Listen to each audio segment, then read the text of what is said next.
স্বাগত সন্ধ্যার মাছরাঙা সংবাদে আপনাদের সঙ্গে আছে আমি সাবরিনা হাসনাত। শুরুতেই গার্ডিয়ান লাইফ ইন্স্যুরেন্স সংবাদ শিরোনাম। রাজধানী লাগোয়া সাভারে রয়েছে 107টি ইটভাটা, যেগুলোর ধোঁয়া মারাত্মক ক্ষতি করছে ঢাকার পরিবেশে। এমন বাস্তবতায় আগামী মাস থেকে এইসব ভাটা বন্ধের সিদ্ধান্ত নিয়েছে সরকার। বন্ধ করা হবে বর্জ্য পোড়ানো এবং স্থাপন করতে দেয়া হবে না বায়ু দূষণকারী শিল্প কারখানাও। পরবর্তীতে আরও কিছু এলাকায় এমন পদক্ষেপ নেওয়ার পরিকল্পনা করছে সরকার। দেশে অকাল মৃত্যুর 3 ভাগের 2 ভাগই ঘটছে অসংক্রামক রোগের কারণে। দিন দিন বাড়ছে যার ব্যাপকতা। এই রোগ প্রতিরোধ এবং নিয়ন্ত্রণে 35টি মন্ত্রণালয় একটি যৌথ ঘোষণাপত্র সই করেছে আজ। এই অনুষ্ঠানে দেশে উন্নত চিকিৎসা নিশ্চিতের পাশাপাশি সচেতনতা বাড়ানোর তাগিদ দিয়েছেন প্রধান উপদেষ্টা।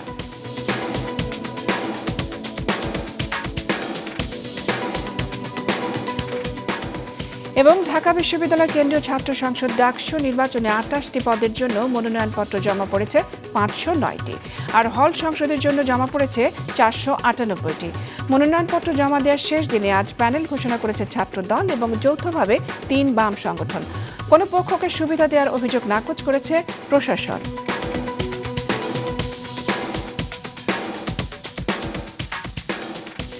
দর্শক শুনছিলেন শিরোনাম, এবারে বিস্তারিত।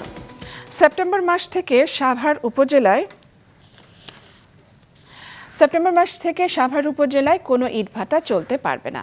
ওই এলাকার বর্জ্য পোড়ানো এবং বায়ু দূষণ করতে পারে এমন কোনো শিল্প কারখানাও স্থাপন করতে দেয়া হবে না। মূলত ওই এলাকা থেকে আসা দূষিত বাতাস থেকে রাজধানীকে রক্ষা করতেই এই উদ্যোগ নিয়েছে পরিবেশ অধিদপ্তর। আনোয়ার হোসেনের রিপোর্ট। রাজধানীর পাশেই সাভার উপজেলায় রয়েছে 107টি ইটভাটা, যার কোনোটাই পরিবেশ বান্ধব নয় বলে জানিয়েছে পরিবেশ অধিদপ্তর। দিনের পর দিন তাই এসব ভাটা থেকে ইট পোড়ানো ধোঁয়া পরিবেশের মারাত্মক ক্ষতি করছে। আর শীতকালে এই ধোঁয়া উত্তর পশ্চিমা বাতাসের উপর ভর করে এসে রাজধানীর বাতাসকে করে তুলছে আরও বিষাক্ত। শুধু ভাটাই নয়, আমিনবাজার এলাকায় উত্তর সিটি কর্পোরেশনের ময়লার ভাগার ও সড়কের পাশে অস্বাস্থ্যকরভাবে ফেলে রাখা বর্জ্যও বায়ু দূষণের জন্য দায়ী। বিশেষ করে এসব ময়লা যখন পুড়িয়ে দেওয়া হয় তখন দূষণের মাত্রা আরও বাড়ে, ফলে জনস্বাস্থ্য পড়েছে মারাত্মক হুমকিতে। যখন হলো শুকনো হয়ে যায় তখন ওরা আগুন লাগাতে পুড়ে ফেলবে। হ্যাঁ, ময়লা ধোঁয়ায় থাকা যায় না। এটা এমনি গ্যাসে এমনি নিজে পুড়িয়ে থাকা, এটার গন্ধে এটা পুরোটা বাতাসে ছড়ায়, আপনার পুরো সাভার থানাটা এমনি ছড়ায় যায় গন্ধ। ইটের বাড়ায় ওই আছে জমা শ্বাস করতেই পারি না স্যার। বিশ্ব স্বাস্থ্য সংস্থা জানিয়েছে, বাতাসে অতি ক্ষুদ্র ক্ষতিকর বস্তুকণা বা PM 2.5 এর বাৎসরিক মানমাত্রা থাকতে হবে প্রতি ঘনমিটারে 5 মাইক্রোগ্রাম। অবশ্য পরিবেশ অধিদপ্তর বাংলাদেশের জন্য এই মানমাত্রা নির্ধারণ করেছে প্রতি ঘনমিটারে 35 মাইক্রোগ্রাম। সংস্থাটির 2024 সালের পর্যবেক্ষণ বলছে, গত বছর ঢাকার বাতাসে প্রতি ঘনমিটারে অতি ক্ষুদ্র ক্ষতিকর বস্তুকণা ছিল 83.90 মাইক্রোগ্রাম, আর সাভারে তা ছিল 97.09 মাইক্রোগ্রাম। যার মানে বাংলাদেশের মানদণ্ড অনুযায়ী সাভারের বাতাস 3 গুণ বেশি বিষাক্ত। আর বিশ্ব স্বাস্থ্য সংস্থার মান অনুযায়ী এই উপজেলার বাতাস প্রায় 20 গুণ বেশি বিষাক্ত। অন্যদিকে বাতাসে অতি ক্ষুদ্র ক্ষতিকর বস্তুকণার দৈনিক মানমাত্রা প্রতি ঘনমিটারে 65 মাইক্রোগ্রাম নির্ধারণ করেছে পরিবেশ অধিদপ্তর। সংস্থাটির পর্যবেক্ষণ বলছে, 2024 সালে 365 দিনের মধ্যে সাভারে এই মানের চেয়ে বেশি অর্থাৎ দূষিত বাতাস ছিল 149 দিন, আর ঢাকায় 128 দিন। 2018 থেকে 2023 সালেও ঢাকা ও সাভারের বাতাস ছিল মারাত্মক ক্ষতিকর। এমন বাস্তবতায় সাভারকে ডিগ্রেডেড এয়ারশেড ঘোষণা করে এই উপজেলা ও রাজধানীর দূষণ কমাতে সাভারের 107টি ইটভাটা 1 সেপ্টেম্বর থেকে বন্ধ করার সিদ্ধান্ত নিয়েছে পরিবেশ অধিদপ্তর। একই সাথে সাভারে উন্মুক্তভাবে কঠিন বর্জ্য পোড়ানো ও বায়ু দূষণ করতে পারে নতুন হতে যাওয়া এমন শিল্প কারখানার পরিবেশগত ছাড়পত্র প্রদানও বন্ধ রাখা হবে। 17 আগস্ট এ সংক্রান্ত একটি পরিপত্র জারি করা হয়েছে। প্রাথমিকভাবে আমরা মনে করছি যে আমরা একটা ছোট জায়গাকে আমরা প্রথমে টার্গেট করি যেন বাস্তবায়ন করা যাবে। এই জন্য সরাসরি ঢাকার পাশে এবং সাভার থেকে সমস্ত আমাদের দূষিত বায়ু ঢাকা শহরে প্রবেশ করে। সুতরাং সাভার উপজেলাকে আমরা প্রথম ডিগ্রেডেড এয়ারশেড ঘোষণা হিসাবে আমাদের যারা এক্সপার্ট আছেন তারাও সুপারিশ করেছেন। তিনি জানান, সেপ্টেম্বর থেকে কিভাবে অভিযান পরিচালনা করা হবে তার পরিকল্পনা নেওয়া হচ্ছে। 1 সেপ্টেম্বর থেকে এটা এনফোর্স করতে হবে, সুতরাং তার আগেই তো আমাদের এই কার্যক্রমগুলো নিতে হবে, যেন কেউ নতুন করে মাটি সংগ্রহ করতে না পারেন, অথবা লেবার সংগ্রহ করে লেবার জড়ো করা, ইট পুরানোর জন্য যে প্রস্তুতিগুলো, সেই প্রস্তুতিগুলো যেন না নেন।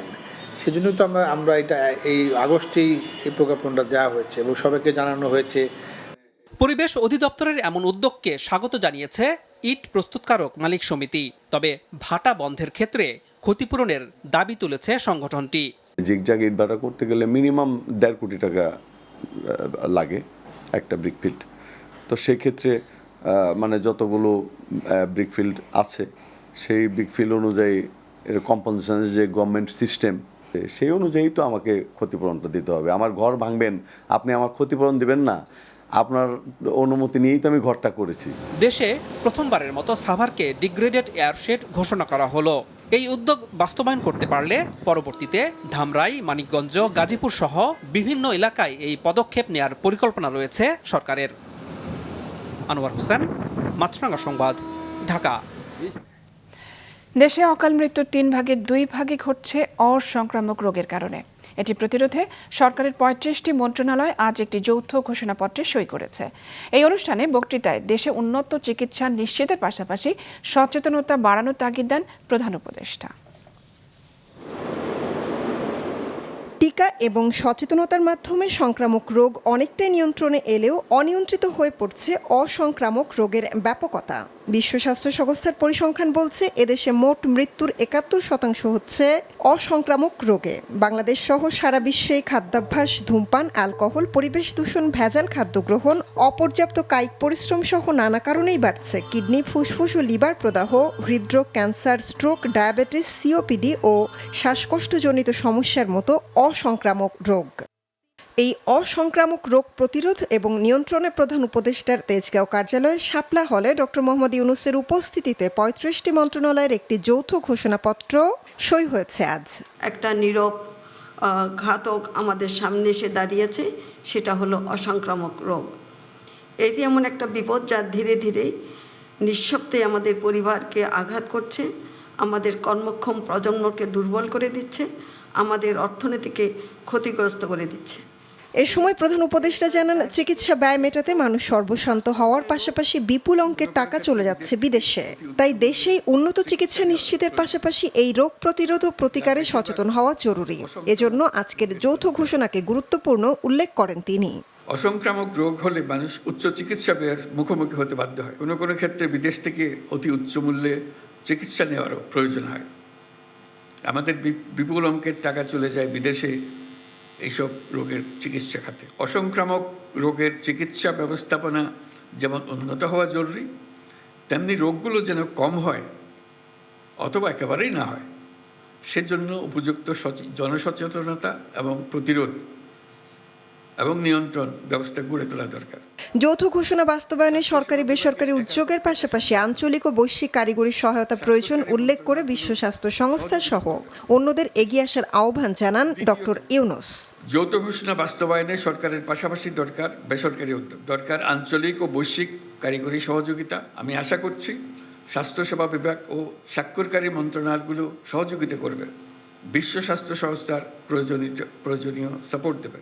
তরুণ প্রজন্মকে স্বাস্থ্যসম্মত জীবনযাপন এবং দায়িত্বশীল নাগরিক আচরণ প্রতিষ্ঠার মাধ্যমে উদ্যোগটিকে সামাজিক আন্দোলনে পরিণত করার আহ্বান জানান প্রধান উপদেষ্টা। মৌমিতা জান্নাত, মাছরাঙা সংবাদ, ঢাকা। ঢাকা বিশ্ববিদ্যালয় কেন্দ্রীয় ছাত্র সংসদ ডাকসু নির্বাচনে 28টি পদের বিপরীতে মনোনয়ন ফর্ম জমা পড়েছে 509টি, হল সংসদে জমা পড়েছে 498টি। আজ প্যানেল ঘোষণা করেছে জাতীয়তাবাদী ছাত্র দল এবং যৌথভাবে 3 বাম সংগঠন। আরও জানাচ্ছেন মাহমুদুল হাসান। ঢাকা বিশ্ববিদ্যালয় কেন্দ্রীয় ছাত্র সংসদ ডাকসুকে বলা হয় দেশের দ্বিতীয় সংসদ। 24 জুলাই গণ অভ্যুত্থানের পর প্রথম ডাকসু নির্বাচন, তাই সবার দৃষ্টি এখন সেদিকে। গতকাল শেষ হয়েছে মনোনয়ন সংগ্রহ। আজ বেলা 5টা পর্যন্ত ছিল দাখিলের শেষ সময়। ডাকসুতে মোট পদ 28টি, আর আবাসিক হলগুলোতে আরও রয়েছে 247টি পদ। মোট ভোটার প্রায় 40,000, ছাত্র ভোটার 20,000-এরও বেশি, আর ছাত্রী ভোটার 18,000-এরও বেশি। ডাকসু নির্বাচনের হাওয়া বইছে পুরো ক্যাম্পাস জুড়ে। প্যানেল করে ডাকসু নির্বাচনের ঘোষণা দেন অনেকেই। ছাত্রদের প্রতিনিধিত্বের কারখানা হবে ডাকসু, বলেন ওমামা। তবে প্যানেলের বিষয়ে আগামীকাল সবশেষ জানাবেন তিনি। এদিকে শেষ মুহূর্তে এসে প্রতিদ্বন্দ্বিতার জন্য 27 সদস্যের প্যানেল ঘোষণা করেছে ছাত্রদল কেন্দ্রীয় সভাপতি। মত প্রকাশের স্বাধীনতা, মানসম্মত উচ্চশিক্ষা, হলগুলোতে মানসম্মত আবাসন ও খাবার, শিক্ষার্থী বান্ধব ছাত্র রাজনীতি, উন্নত সাংস্কৃতিক ও বুদ্ধিবৃত্তিক চর্চা, বৈচিত্র্যময় ও নিরাপদ ক্যাম্পাস বিনির্মাণের লক্ষ্যে আমরা প্রথমেই ডাকসুর সহসভাপতি হিসাবে ছাত্রদল মোহাম্মদ আবিদুল ইসলাম খানকে মনোনীত করেছে।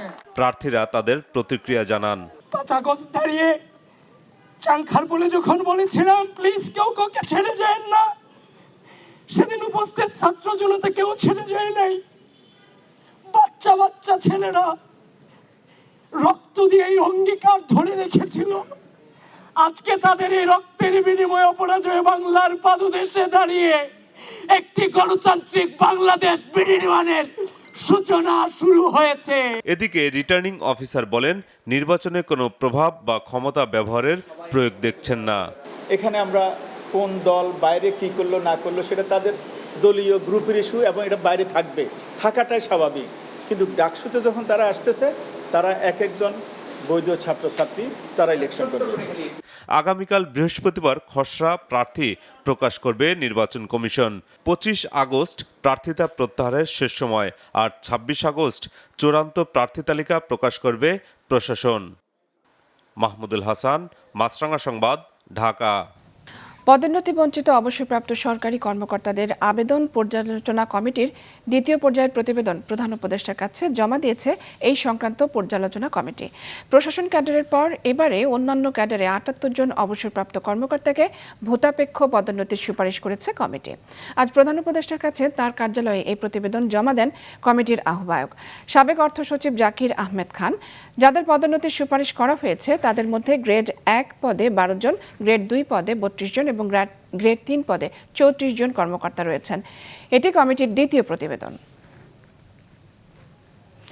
জনগণের মতামত না নিয়ে অযৌক্তিকভাবে পিআর পদ্ধতি জনগণের উপর চাপিয়ে দেওয়ার চেষ্টা করা হচ্ছে বলে মন্তব্য করেছেন বিএনপির স্থায়ী কমিটির সদস্য নজরুল ইসলাম খান।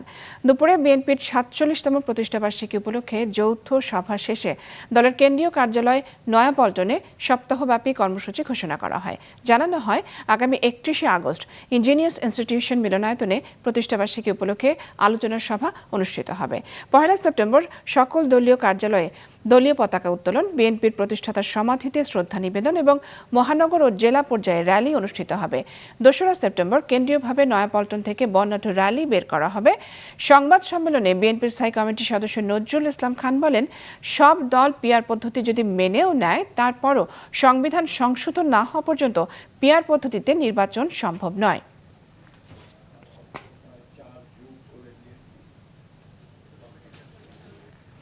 উদ্বোধন করা হলো গাইবান্ধার সুন্দরগঞ্জে তিস্তা নদীর ওপরে প্রায় 1.5 কিলোমিটার দৈর্ঘ্যের মৌলানা ভাসানী সেতু। এতে কুড়িগ্রামের বিভিন্ন এলাকার সাথে দেশের বেশ কয়েকটি জায়গার পথ কমে আসবে। গাইবান্ধা জেলা রিপোর্টার সিদ্দিক আলম দয়ালের পাঠানো তথ্য ছবি নিয়ে ডেস্ক রিপোর্ট।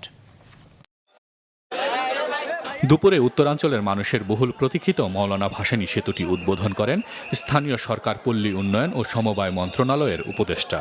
এর মাধ্যমে সুন্দরগঞ্জ উপজেলার 5 পীর বাজারের সঙ্গে কুড়িগ্রামের চিলমারি উপজেলা সদরের সড়ক যোগাযোগ তৈরি হলো। এই রুটটা ঢাকা যাওয়ার পথে অনেক সুবিধা হবে মানুষের। এই তিস্তা সেতুর উদ্বোধন উপলক্ষে আজকে আমাদের মনে হচ্ছে যে আজকে একটা ঈদের দিন আমাদের।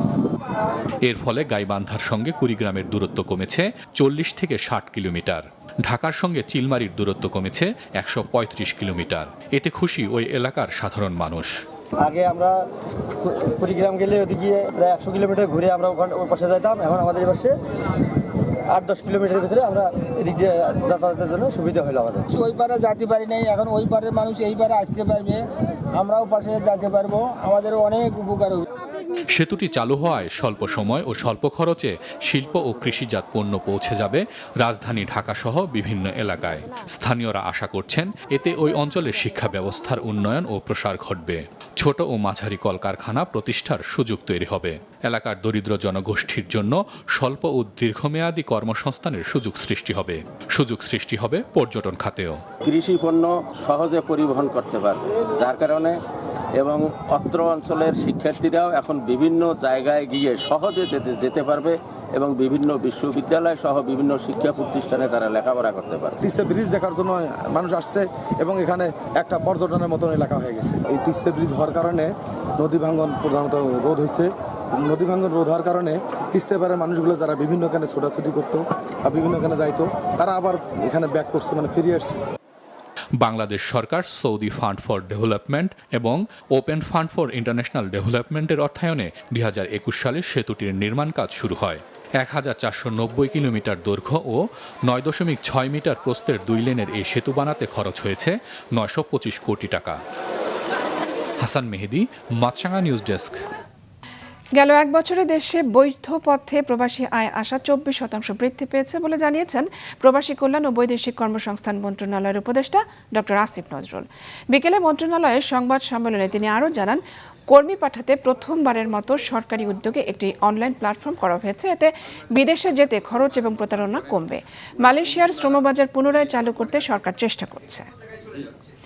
কেনাকাটার এক দারুণ সুযোগ নিয়ে বসুন্ধরা সিটি শপিং মলে শুরু হয়েছে 2 সপ্তাহব্যাপী ক্লিয়ারেন্স সেল ও ফ্যাশন ফেস্ট। আয়োজকরা বলছেন, শরতের ক্রেতাদের জন্য এটি এক বিশেষ উপহার। সপ্তাহব্যাপী এই আয়োজনে স্বনামধন্য ব্র্যান্ডগুলো তাদের পণ্যের উপরে 15 থেকে 70% পর্যন্ত ছাড় দিচ্ছে। বিশেষ সেই বিক্রয় কেন্দ্রটি বসুন্ধরা সিটির লেভেল 1-এর অ্যাট্রিয়ামে স্থাপন করা হয়েছে। চলবে আগামী 3রা সেপ্টেম্বর পর্যন্ত। এবারে খেলার খবর। বিসিবি সভাপতির সাথে ক্রিকেটারদের মঙ্গলবারের সভায় সন্তুষ্ট মুশফিকুর রহিম, তবে কথার সঙ্গে কাজের বাস্তবায়নও চান তিনি। যেগুলো কথা ভালো কথা হয়েছে এবং কি আমাদের ইনফ্রাস্ট্রাকচার আরও বৃদ্ধি করতে হবে বা আমাদের প্লেয়ার দিক থেকে বা অফিসিয়াল যারা আছেন বা বোর্ড ডিরেক্টর যারা আছেন তাদের দিক থেকে সেগুলো কথা হয়েছে। আমরা আশা করি যে ইমপ্লিমেন্টটা যতদিন না হবে আসলে ততদিন এই বৈঠক বলেন বা ধরেন মিটিং বলেন এগুলো আসলে ফ্রুটফুল হবে না। এবং আমরা তো ধরেন almost end of our career, but আমরা আশা করব যে এরকম একটা আমরা যেন পরিবেশ গড়ে দিতে পারি নেক্সট জেনারেশনের জন্য, তারা যেন ফ্রিকুয়েন্টলি সব জায়গায় যেয়ে খেলতে পারে, ওরকম মাঠ করে যেয়ে দিতে পারে, ওরকম যেন প্র্যাকটিস ফ্যাসিলিটি যেন তাদেরকে করতে পারি। সন্ধ্যার সংবাদ শেষ করছি, তার আগে গার্ডিয়ান লাইফ ইন্স্যুরেন্স সংবাদ শিরোনামগুলো জানিয়ে দিচ্ছে আরও একবার। সাভারের ইটভাটার ধোঁয়ায় দূষিত হচ্ছে ঢাকার বাতাস। আগামী মাসেই বন্ধের সিদ্ধান্ত। পোড়ানো যাবে না বর্জ্য, স্থাপন করা যাবে না দূষণকারী কারখানা। অকাল মৃত্যু 3 ভাগের 2 ভাগই অসংক্রামক রোগে। প্রতিরোধে 35 মন্ত্রণালয়ের যৌথ ঘোষণাপত্র সই। সচেতনতা বাড়ানোর তাগিদ প্রধান উপদেষ্টার। এবং ডাকসু নির্বাচনে 509 মনোনয়নপত্র জমা। শেষ দিনে ছাত্রদল এবং যৌথভাবে 3 বাম সংগঠনের প্যানেল ঘোষণা। কাউকে সুবিধা দেওয়ার অভিযোগ নাকচ কর্তৃপক্ষের। এই ছিল সন্ধ্যার সংবাদের। ফেসবুকে আপডেট পেতে ভিজিট করুন মাছরাঙা টেলিভিশনের পেজে। ইউটিউব চ্যানেলেও দেখতে পারেন আমাদের সংবাদ, প্রতিবেদন এবং অনুষ্ঠান। দর্শক, করোনার সংক্রমণ ফের শুরু হয়েছে এবং তা বাড়ছে। এ থেকে সুরক্ষিত থাকতে ব্যবহার করুন ফেস মাস্ক। এতক্ষণ সঙ্গে থাকার জন্য ধন্যবাদ জানিয়ে আমি সাবরিনা হাসনাত শেষ করছি সন্ধ্যার মাছরাঙা সংবাদ। এই দিন এইভাবে।